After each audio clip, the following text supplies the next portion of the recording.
year. Most of North Texas, I think our schools have kind of been going strong the whole year long.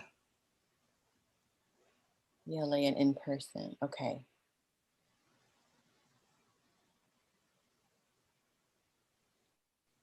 I think Miss Tony Cervez joined us for a couple of these as well. Mm-hmm. So crazy how it differs across the country, right? Well, in some of the districts in town, they're now, the boards are allowing kids not to wear the mask at recess and in PE. Okay. They still have to wear it when they're in the classroom, but when they go to PE, they can remove it. And when they go to recess, the little kids. So, but I guess the kids have gotten used to wearing the face masks. Mm-hmm. They're going to have had such varied experiences, not only academically, but just kind of emotionally, probably, and kind of that physically in general. I always now ask at my sessions, how many of you have a mask that matches your outfit? It's no longer just one. You don't just have the pink polka dot. Mm-hmm. And Tina, that is exactly the conversation Anna and I were having earlier. You got it. And we have our blue Sidelets Education one. Mm-hmm. You're wearing that next week. Yes. I'm headed to Nebraska. Are you? Yeah, in early June. And in the area I'm going to, they have not gone virtual at all. Oh, wow. Not at all. So, Well, we do have some districts here in Texas who did not put in any of the precautions and have stayed face-to-face, and they didn't have any outbreaks. So it's kind of interesting how it's hit. Just people that wash their hands. Maybe no. Mary, they notice your haircut. That's right, everyone. Yes. It happens about once every 6 months. But when we do, we notice. It's 10:30. I think we're going to go ahead and get started. All right. Business. Are you ready, ladies? Let's see. We're ready? Mary, this is your show, Mary. We're waiting. Okay. All right. We are ready to go. Okay. On behalf of Sidelets Education, I'd like to welcome you to our webinar, Developing Highly Effective Programs in Texas, a user-friendly guide to systems and processes with speakers Mary Martin and Dr. Monica Lara. I'm Valentina Gonzalez, co-author of the new book, Reading and Writing with English Learners, and an educational consultant and content creator for Sidelets Education. I'll be working behind the scenes with Anna Mattis, author and senior educational consultant. Before I turn it over to Anna Mattis, here are a few reminders about our webinar. This webinar is being recorded and live streamed to YouTube. Those of you that pre-registered will receive the recording and some additional resources in about 24 to 48 hours in an email. So look for that in your email. And if you are with us in Zoom live, we encourage you to chat with us and with all attendees using the Zoom chat feature. Finally, feel free to take snapshots during the webinar and share them with your colleagues and on social media. The hashtag for this session is ELs in Texas. But if you're not in Texas, don't worry, because this information will be relevant to all of you. Over to you, Anna. Hi, everyone. Good morning. Thank you so much. So it is my pleasure this morning to introduce our two beautiful speakers. Now, if you've been here throughout the last year, you know that Sidelets created this fantastic series around the launch of our book, ELs in Texas, What School Leaders Need to Know. And we have consultants that have been taking turns specific to their areas of specialty and bringing you content from the book. We've had a combination of both webinars and 3-hour PD sessions. And I'm going to be giving you a little bit more information about some upcoming sessions towards the end. But the one today, as Valentina mentioned, is on the Developing Highly Effective EL programs. So joining us today to present that content, we have Mary Martin and Dr. Monica Lara. If either of these ladies are new to you, I'll just give you a very, very brief background. Mary is a consultant with us. She's also the owner of LPACS, which I just put together when I wrote down what it actually stands for. What a brilliant title it is for a company, but it's EL Programs and Compliance Solutions. And she's also one of the co-authors for this fantastic book, which we really, really recommend for all of you if you don't have it yet. Now, I have to mention that Dr. Monica Lara calls her our compliance queen. All of us have a little name for Mary, but the most recent one is compliance queen. If I may share what John Seidlitz calls you, it is the policy wonk. I think compliant queen might be a little bit classier than policy wonk, but just a little head nod to our fearless leader there.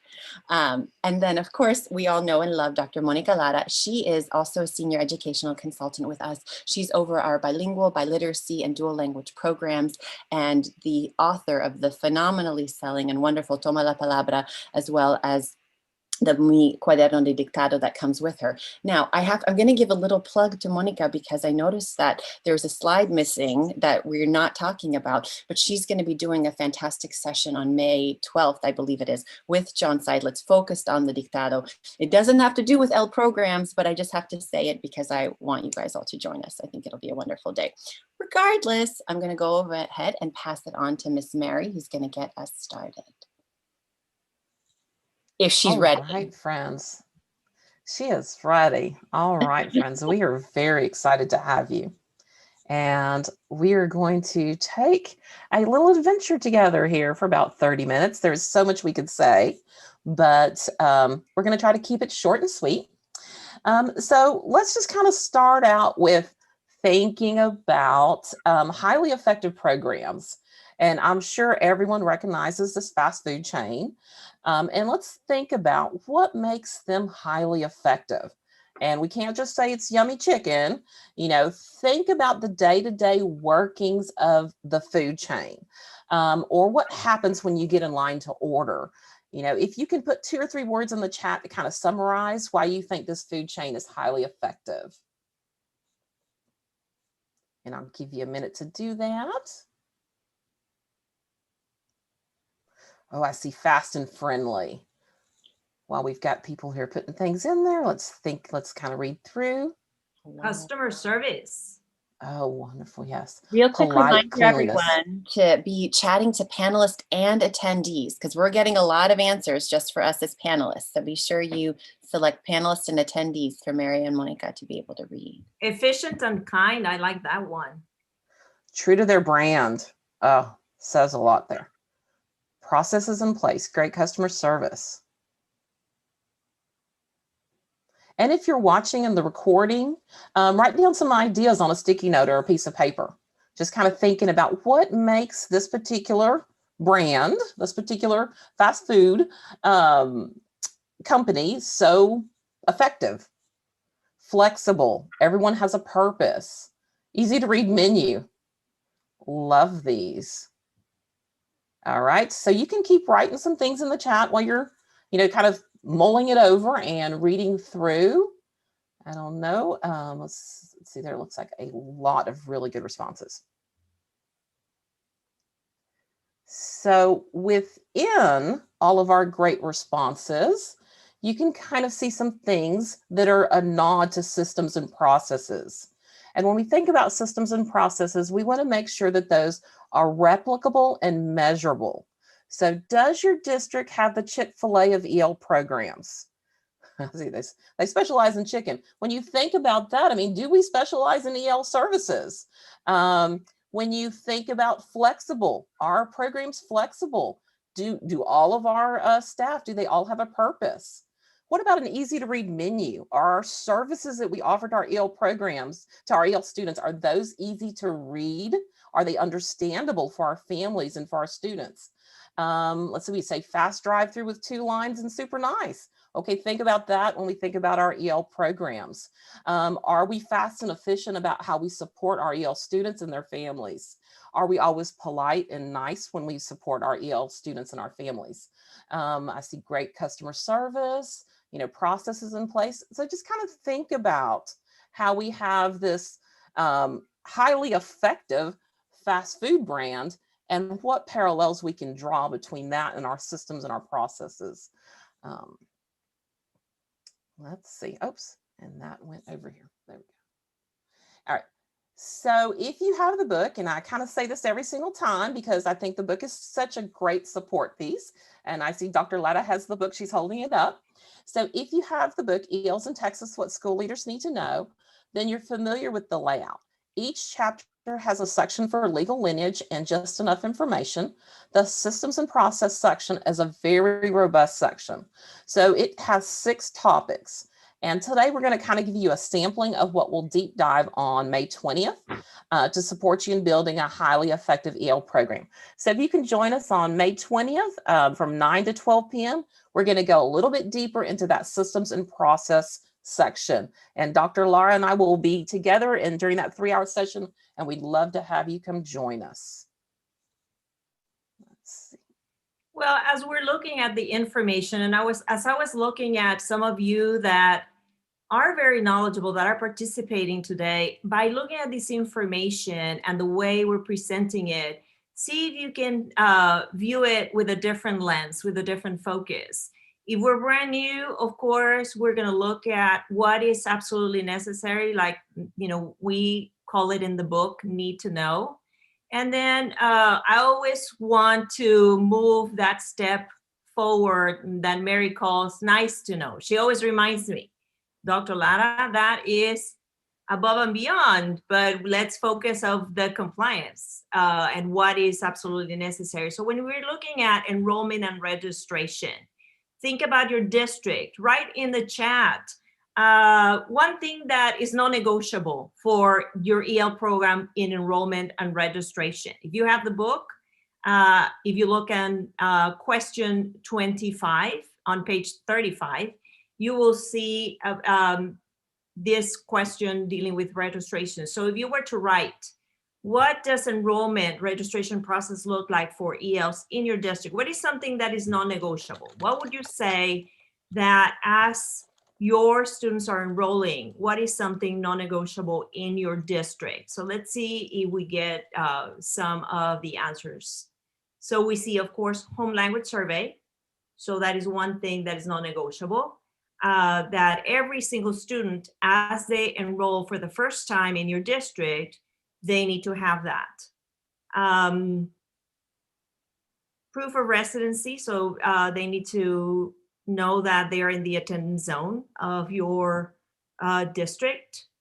So let's see, we want to know school history. That's a good one. You want to know which programs they have attended to best service your kids. If they have had any assessments, like Christy's mentioning, the pre-LAS or LAS links testing. So the more information you gather, the better equipped you're going to be for servicing your students. So as we're looking at the list, many of you are mentioning all of those answers. So as you're looking at what does enrollment registration process look? So you mentioned home language survey. Many of you mentioned the screening tests. Some of you are mentioning the LPAC process and how we LPAC kids within the first few weeks of enrollment. And the communication of parents, which is very, very important, and acquiring the permission to make sure that the placement of the kids is going to be approved by the parents. And that is something that, those are some of the requirements, those are some of the pieces that you find in Chapter 89 that need to be in place in districts. Let's see, there's letter of introduction of the ESL program for the parents. So that's part of our LPAC process. So just, I think in summarizing the enrollment process, we just kind of picked out 4 things that they summarize all those big pieces that everybody's been putting, like forms in L1, that matches with our LPAC. Years in school, that kind of matches with the LPAC process. Let's see. And I didn't see if everyone mentioned, but I know that the home language surveys have been translated in different languages to meet the needs of parents of various backgrounds. So that may be another thing that is not negotiable in your district, that you make sure that you have the documentation in the language of the parents, so they are able to participate and answer those questions accurately. Perfect. Dr. Latta, are you ready to go a little bit deeper Sure. into this? Sure. Perfect. So I want you to take a look at those images, and I know for some of you, these images are not new. You have 3 different images, and I always think about when we present these slides, would you be labeling? What are some words that come to mind as you're looking at those images? So what would be some of the ways that you could label the images? If you know them, you can write what are some of the things that come to mind. We see scaffolding, a word that has been written on the chat. Also see equity, support based on the needs of students, accommodating for the needs of students, absolutely. And so there's different words that you are writing, equality versus equity. What are some of the things that we have in place, to really allow everybody to be participating as they're in our program? So differentiation is another word that you have been writing. So as you're looking at the labels, some of you have mentioned the labels for the images, but the way we have them labeled, if you see the first image, everybody is equal, everybody is receiving the same thing. Then you talk about equity, adjusting to the needs, and that goes perfectly well with some of the words that you wrote on the chat.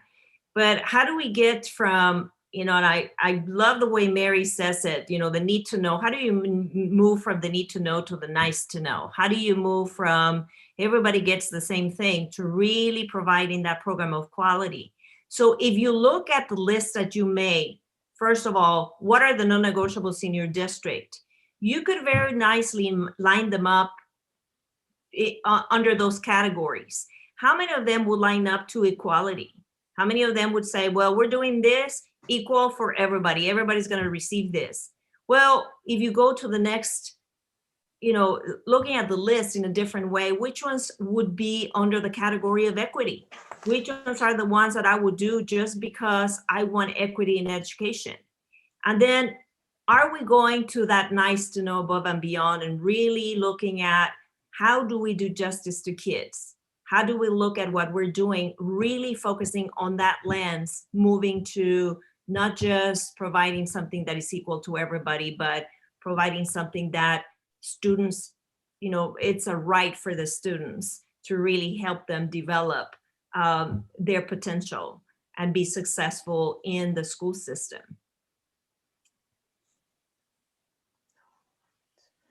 All right. So in thinking about our enrollment and registration process, and this is a process that we do, very heavily at the beginning of the year, but we have, it's going on all year long. And so we tend to do it over and over, and it becomes kind of wallpaper. It becomes something that we just do so regularly that we forget how it really can support our families.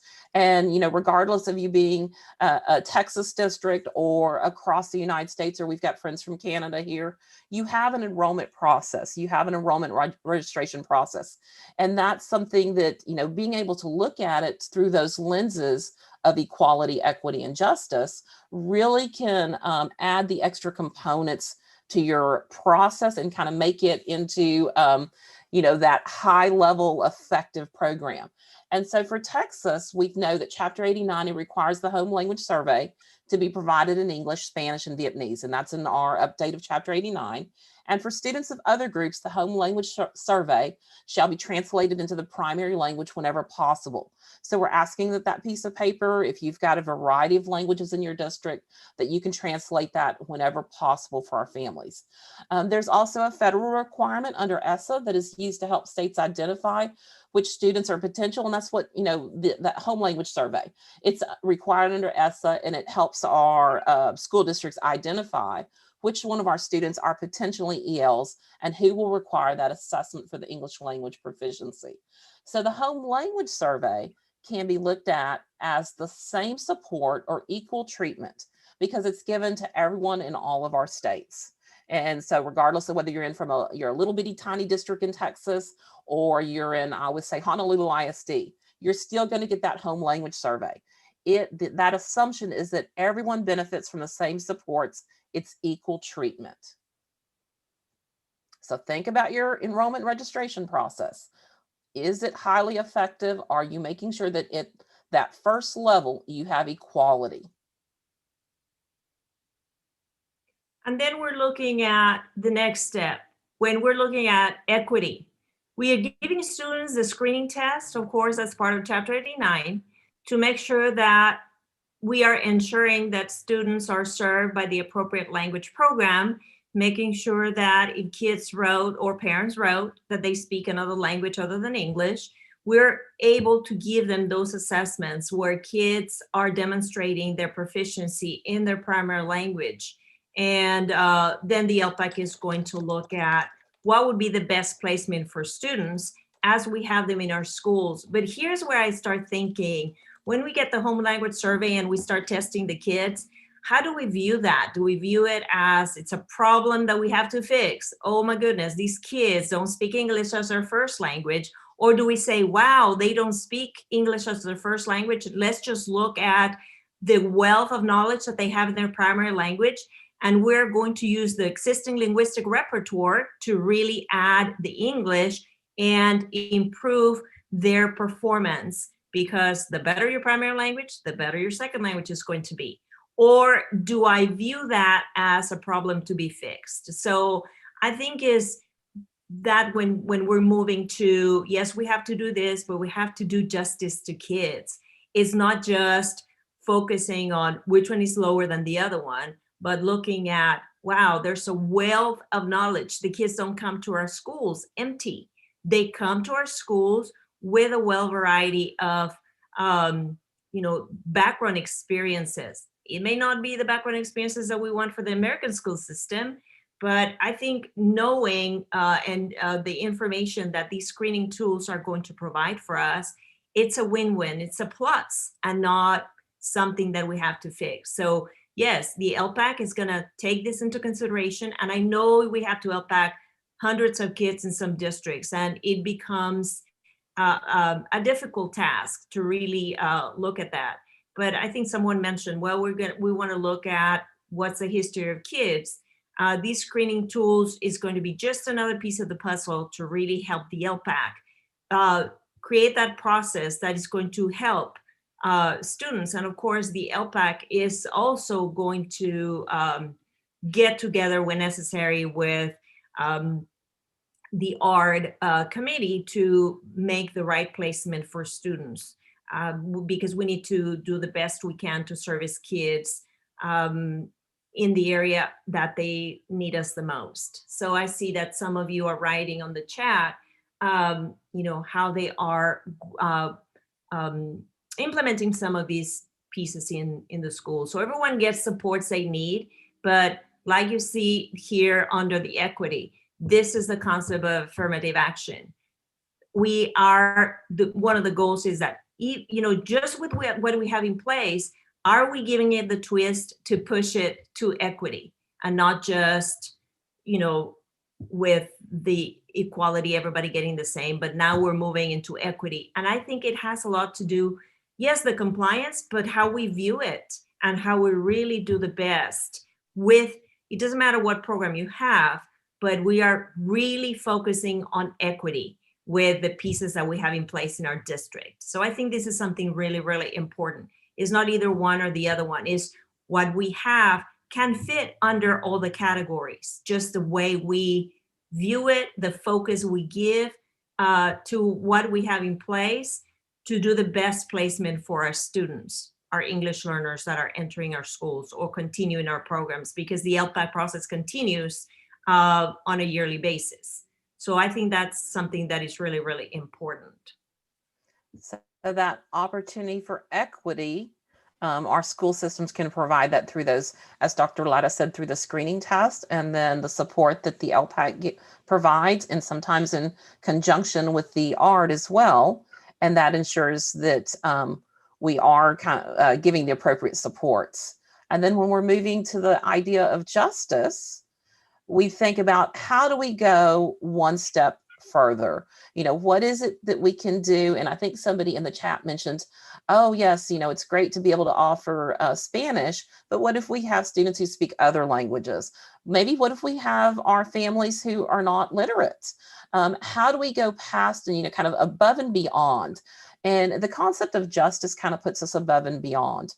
And so we want to think about, not just that parent communication that's required by law, that idea of equity and equality, but what can we do to pull in all of our families and to make sure that our families truly understand what our enrollment and registration process is about? And that might be going past just that parent communication that's translated and it's a flat piece of paper into using interpreters or bringing translators that come in and maybe sitting down and having those one-on-one conversations with families so that our families truly understand what the enrollment and registration process can do to support their students. So thinking about, just that parent communication, does it provide equity, so everyone gets what they need? Or are we moving that into that next level that really truly eliminates barriers? Because as I said, we do have some families who maybe their parents are not literate even in their home languages. And so what are we doing to make sure that we're getting all these messages across to those families? And that enrollment and registration process is the beginning point for the types of services that we're going to be giving our families and their students. So we want to make sure that we are doing everything we can to eliminate those barriers. It takes us past the need to do and into the nice to do. And so we make sure that we're eliminating those barriers for all of our families, that they're able to participate in the programs that we offer in our schools.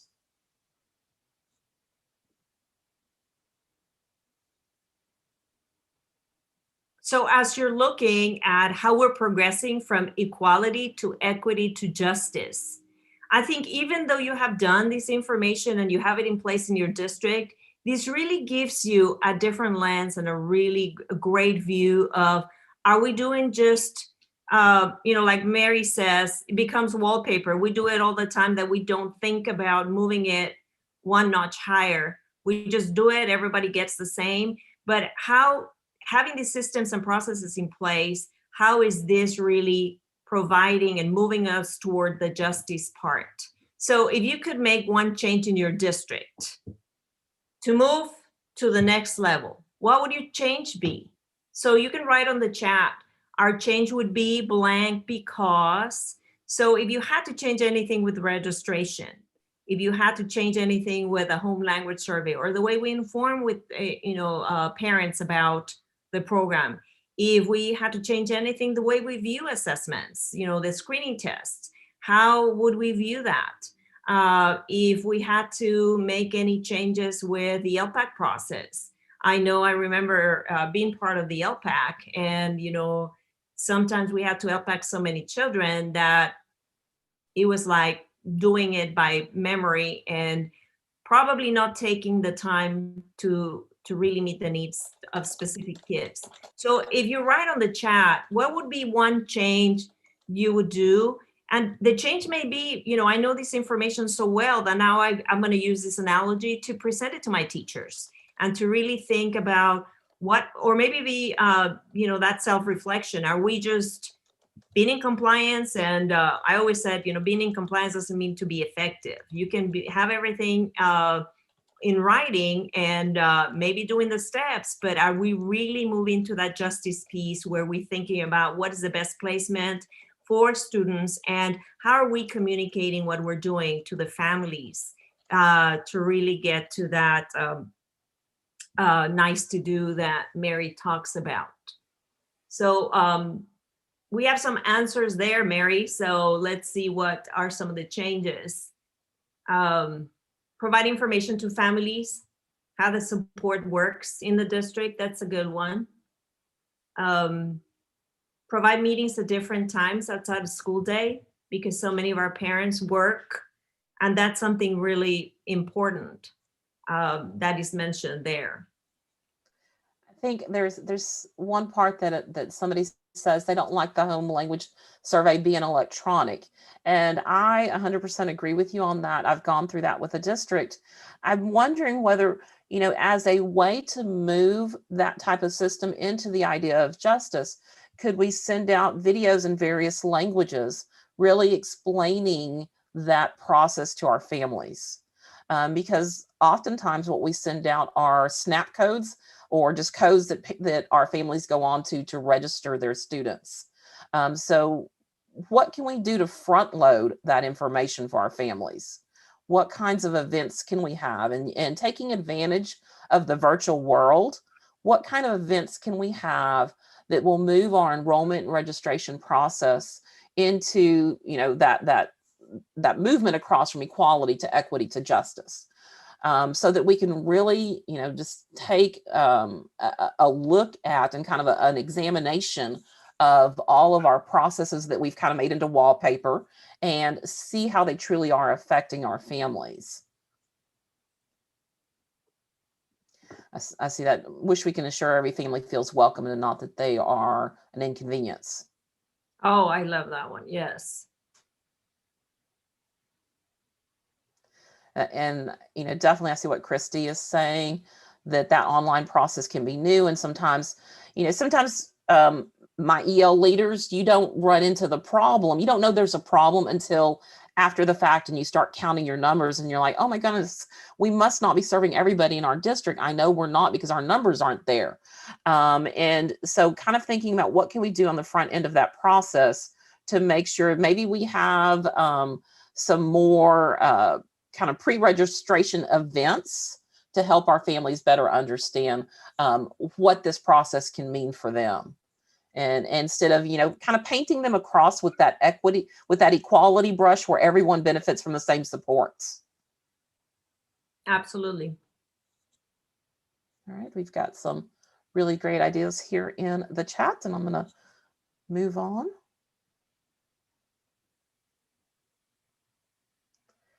All right. And I think, Mary, this has to be my favorite slide, because I go a lot to districts and they always say, well, but we don't have the best program, because the school board has not really allowed us to do the two-way dual program. And my response is, we cannot wait until we change administrators. We cannot wait until everybody gets into, reaches a consensus of what's best for kids. What's best for kids is what we're doing now. It really doesn't matter what bilingual program you have that is approved by the state, or the programs that are throughout the country or in other countries. We cannot wait until we have a two-way dual language program to do justice to kids. It doesn't matter what program you have. If you have an early exit, the question is, do I provide the best program there is, even though it's an early exit, to reach that level of justice? Or if I have a late exit, oh no, but I'd want to do a program. The question is not when I have the program. The question is, what am I doing with what I currently have? Am I providing the best program there is, even though it's an early exit or late exit, to meet the needs of my English learners? And of course, we have the dual language programs, and we have them not just English, Spanish, we have them in other languages. We have Arabic English, we have Vietnamese English, we have Chinese English. And I'm sure if you're in other parts of the United States, maybe you have other languages. But one of the things that I want teachers to remember and administrators in the state of Texas, the program was created for the English learner in mind. The quality of the program needs to be for those English learners. The rest is a bonus. Yes, it's great. I don't have a bias necessarily, and it's okay to have 50-50 or 90-10 and have the dual language two-way program. But what are we doing with the programs that we currently have? Are we just providing the equality for everybody, or are we really moving to that justice level? So when we're talking about the bilingual programs, Did we wait until we had the dual program to have a program of quality? If I already have in place only early exit or late exit, is it a program of quality? There was never an intention to have a bilingual program as a remedial program. So it's really very important for us to self-reflect and look at what is the current status of whatever we have in place in our program. Am I the best bilingual teacher in my campus? Do we have vertical alignment? And are we really fitting any program that we have into that equality, equity, and justice? And we focus a lot on the cognitive and linguistic domains. Maybe the cognitive is the first one. And then the linguistic, yes. Are we really providing that rigor and relevance in linguistic areas? And are we, like I said at the beginning, providing students without language that they need to acquire, knowing that they already come with a linguistic repertoire? But the affective domain is really, really important. It's not just, dressing in a Mexican dress in Cinco de Mayo, which is, by the way, not celebrated in Mexico that much, but is how do I welcome kids? How do I make them count? How do I know that they bring in value and they have a lot to offer in my school and my classrooms? So that affective domain, which is very, very clear and is the 33% of our program that you can see in chapter 89, how do I really pay attention to that affective domain by welcoming kids, by really letting them know that we value them, that they do come with language, that they do come with background, and that we know that. And how do we express that in the things that we do and the things that we provide for them and their families? So I think that's really, really important. I think to piggyback on what Dr. Lada said is, we can't wait until we have the ideal program. We can't wait until it's, the Cadillac or the Chick-fil-A of programs. If we currently only have the resources to provide a pull-out program, then we should be examining our systems and processes to ensure that we have an ESL program that addresses equality, equity, and justice for our students, our parents, our families, and our communities. And thinking about, that affective piece that Dr. Lada was talking about, that affective area is the area that can really take our programs all the way through those levels and move it from equality, equity, and justice. So how are we meeting those affective needs of our students, regardless of an early exit or a two-way dual language program or a content-based ESL program? We can meet those pieces of equality, equity, and justice within all of our programs by really paying close attention to those affective needs of our students. And we are about the end of our 30 minutes together. It goes by so fast. But we're happy to say that we're going to have the opportunity to meet with you later on. So we would like to hear what you have to say about today. You have an exit ticket. And if you want to write in the chat during today's webinar, if there's anything that we made you think about, if you're an expert, because many of you are already experts at what you do, just give us your feedback as to what were some connections you made, because there's always opportunities to make connections. And so you can go on Twitter, or we would love to hear from you in the chat.